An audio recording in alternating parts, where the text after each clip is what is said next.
Hey, welcome back to Age 40 Years. I'm Greg, and today we're going to be trying a whiskey that nobody has opinions on at all. It's a very unique whiskey that I've never seen anybody review, I've never seen anybody care about. Uh, just kidding. Today we're going to be talking about Eagle Rare. So, this is a product that's made by Buffalo Trace. It is a 10-year product.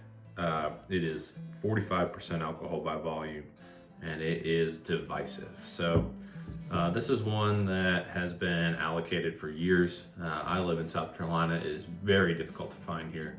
However, you go across the border to Georgia, literally an hour away, and it's pretty easy to get. So I picked up this bottle for $39.99. I've got a couple of them through the years from Georgia. It's been an easy pickup there, so not really something you need to stash unless you really like it. But today I'm gonna do a tasting on it and see what we think about the bottle. Is it worth the hype? Is it worth the price point? And yeah, we'll go from there. So what is it? So it's a single barrel. Sorry, it is not a single barrel anymore. I believe it used to be a single barrel. But let's check the label. Yeah, I don't think anywhere they state that it's a single barrel anymore. I have had some store picks of this that have been exceptional. However, it is a 10-year product. So it's a 10-year product. $40 is what I got this one for. So I know that a lot of times the guideline for age is $10 a year. By that judge alone, you take the name off this, you pour this into another bottle and call it something else. That is a great price point for 10-year product. That's without tasting it, without trying it. But that really is a good age statement for a product that, you know, really has been pretty consistent through the years. I will say about Eagle Rare, just aesthetics alone, I love the bottle. But my favorite thing about Eagle Rare is the handle. I have one of them over here. And well, here, I'll grab it real quick.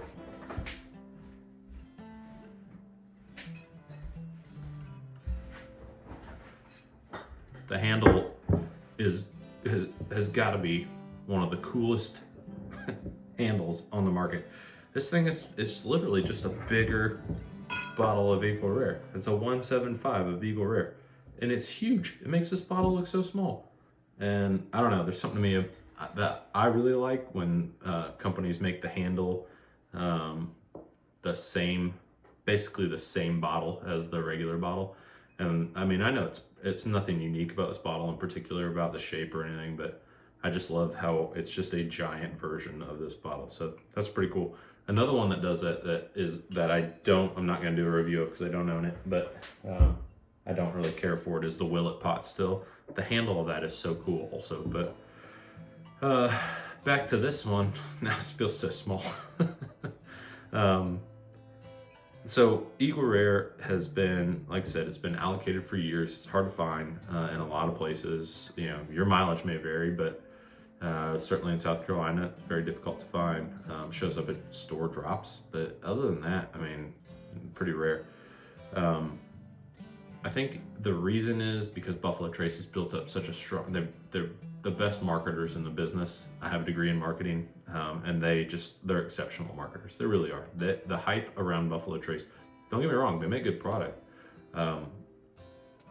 But at the same time, they've done an awesome job of marketing their product. So I'm gonna try and be objective in this and look at this as just a 10-year, $40 product that's 90 proof sitting on my shelf, and not account for the label. So with that, let's do a little tasting. Start with the nose and see what we got.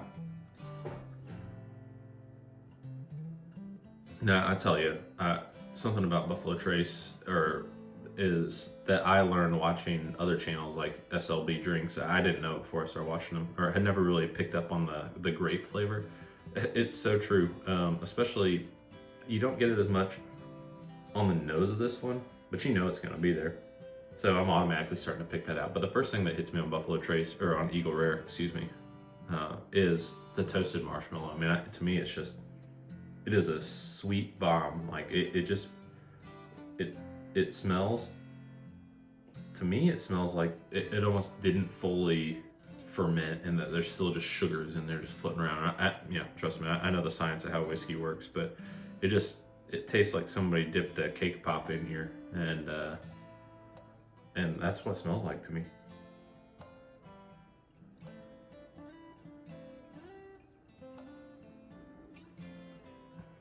And I tell you what, I mean, people dog on this stuff, but God, this is gotta be one of the best intro bourbons you could give somebody.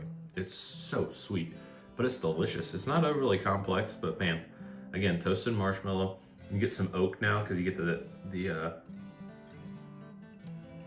man, it's so grapey. You get some grape flavor. I did a tasting this once where I thought I got mint out of it. Look, there's no mint here. It's just sweet. It's sweet. It's brown sugar. It's toasted marshmallow. You get a little bit of that grape flavor that you get in Buffalo Trace product. Not as strong, certainly, as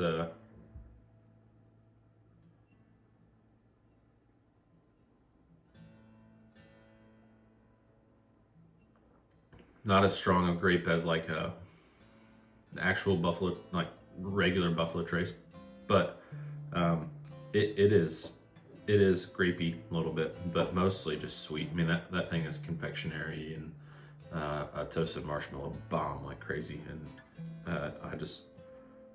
I really don't like, or I don't love a lot of sweet bourbon. However, I will say that the sweetness in this one is pretty alluring. So then on the finish, it's not a complex finish. It's not a super long finish. It's I'd say light to medium. You get some vanilla in there, which is really nice. I really enjoy the vanilla piece of this.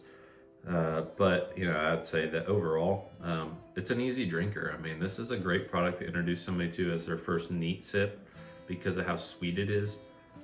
It does feel like it might give you diabetes, but that's for you to figure out with your doctor. At the end of the day, I think the reason it's so popular is it's so easy to drink. It's so easy to enjoy and try and get into on the bourbon scene. So, for me, I'm probably always going to have this product. Again, take the name off of it. I think the product itself, if you're telling me I can have this for $40 consistently, I'd do it all day. And I think that's part of the problem of why it's hard to find. That being said, I'm not going out of my way to hunt it. I'm not paying over MSRP for it. So MSRP, I think now is 35 to 40. So I'm not paying 50, 55, 60. I'll wait. I'll be patient. I will try and keep one around if I can. So this is one where I'm gonna, keep an extra. I probably won't open that handle just because I think it's so cool, but keep one around. I will keep it to give to friends that are kind of new into bourbon. I don't think it's a great mixer. This is not one I would say, hey, go make a cocktail with it. Personally, I like cocktails with rye just because it brings a little bit more flavor, but I don't think it's a cocktail beverage. Maybe an ice cube if somebody's really new to bourbon, doesn't like the hug at the end. But $40 for a 10-year product that's a little oaky, a little vanilla, and a lot of toasted marshmallow. Look, I think that's a pretty good deal. So I know that doesn't help in the grand scheme of chasing bourbon, but I also think that once supply catches up, which it seems to be, it seems like you could find this a lot more consistently, but definitely it should be a staple on your shelf in my opinion. This one is probably more findable than any other Buffalo Trace product outside of Buffalo Trace for their core lineup. Should be one of the more findable ones. And I think it's one of the ones that is probably the most ubiquitously liked. So you're gonna have a hard time finding people that don't like this one unless they just don't like bourbon. But I think great value for what you get. And unfortunately, or fortunately, depending on how you look at it, I think we may still see the challenges with getting it. Hopefully, where you live, you don't. Tell me about it though in the comments. Also, like and subscribe to the video if you get a chance, and hopefully it's one that you can find. Hopefully it becomes a little bit more available, and I think a great one to keep on the shelf and a nice affordable 10-year product. So with that, I ask you to please drink responsibly, and cheers.